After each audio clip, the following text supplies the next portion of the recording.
ఇంకోటి ఏంటంటే ఇవాళ జగన్మోహన్ రెడ్డిని రాంబాబు గారిని కీర్తించడానికే సరిపోయింది ఆయన వెళ్ళి పరామర్శించడానికి వెళ్ళి. అసలు జగన్మోహన్ రెడ్డి గారు లాంటి వ్యక్తి లేడు. అటువంటి వ్యక్తి పార్టీ పెడితే మొట్టమొదటిగా వచ్చిన సచ్చీలుడు రాంబాబు. అసలు రాంబాబు భాష కానీ ఆయన మర్యాద కానీ సంస్కారం కానీ వారు వీరు అంటాడు. వారు వీరు అంటాం కాదు, ఎప్పుడైనా మాట అదే ఉండాలి. ఆ తర్వాత ఆ రోజున కూడా ఆయన ఏం అనలేదు, చంద్రబాబు నాయుడు గారిని అన్నాడు. చంద్రబాబు నాయుడు గారిని జగన్మోహన్ రెడ్డి అంతకంటే తిట్టాడు, కాల్చి సంపమన్నాడు, హత్యా నేరంలో మొదటి ముద్దాయి అన్నాడు. అయినా వాళ్ళు ఏం పట్టించుకోలే. చంద్రబాబు నాయుడు గారిని అనలా, ఆయన తల్లిని అన్నాడు. చంద్రబాబు నాయుడు గారు వాళ్ళ ఇంటికి వెళ్ళింది కూడా చంద్రబాబు నాయుడు గారు అయితే అట్లా వెళ్ళడు.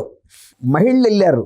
అయ్యా నువ్వు ఒక మహిళామణిని, ఆమె పెద్ద స్వర్గస్థురాలు అయిపోయిన ఆమెని తిట్టావు, ఇది పద్ధతి కాదు, నువ్వు క్షమాపణ చెప్పమని తెలుగు మహిళలు వెళ్తే ఇంటి దగ్గర బౌన్సర్లను పెట్టుకుని అతను కార్యకర్తలని పెట్టుకుని వాళ్ళ పార్టీ కార్యకర్తలు వాళ్ళ మీద దాడి చేయించాడు. దాడి చేయించడం ఇంకా రెట్టింపు ఆగ్రహానికి గురయ్యారు వాళ్ళు. వెంటనే వాళ్ళు ఫోన్ చేస్తే అప్పుడు మొగాళ్ళు వచ్చారు. మొగాళ్ళు వస్తే కూడా వీళ్ళు వాళ్ళ మీద కూడా ప్రతిఘటిస్తుంటే మేము మీతో గొడవ పెట్టుకోవడానికి రాలేదు, కేవలం క్షమాపణ చెబితే మేము వెళ్ళిపోతాం అన్నారు. ఈయన వెళ్ళిపోయి ఆఫీస్లో కూర్చున్నాడు, కుటుంబ సభ్యులు ఇంట్లో ఉన్నారు. కాబట్టి ఈయన ఇంట్లో ఉన్నది తెలియదు, ఆఫీస్లో ఉన్నది కూడా వాళ్ళకి ఎవరికి తెలియదు. ఎవడెళ్ళి లోనికి వెళ్ళి చూసే అంత పరిస్థితి లేదు, గేటులు లోపలికి వెళ్ళనివ్వరు కదా. వీళ్ళు బయటే అలజడి చేస్తున్నారు రమ్మని అన్నప్పుడు ఆయన బయట తీసుకొచ్చేసేస్తే అయిపోతుంది కదండి. ఇప్పుడు అంత మర్యాదస్తుడయ్యి తనకు తను రియలైజ్ అయ్యాడని చెబుతున్నారు.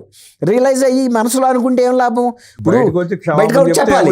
అది ఇప్పుడు ఆయన మనసులో అనుకున్నాడని చెబుతున్నారు. ఆ మాటే బయటకు వచ్చేది అయిపోయేది.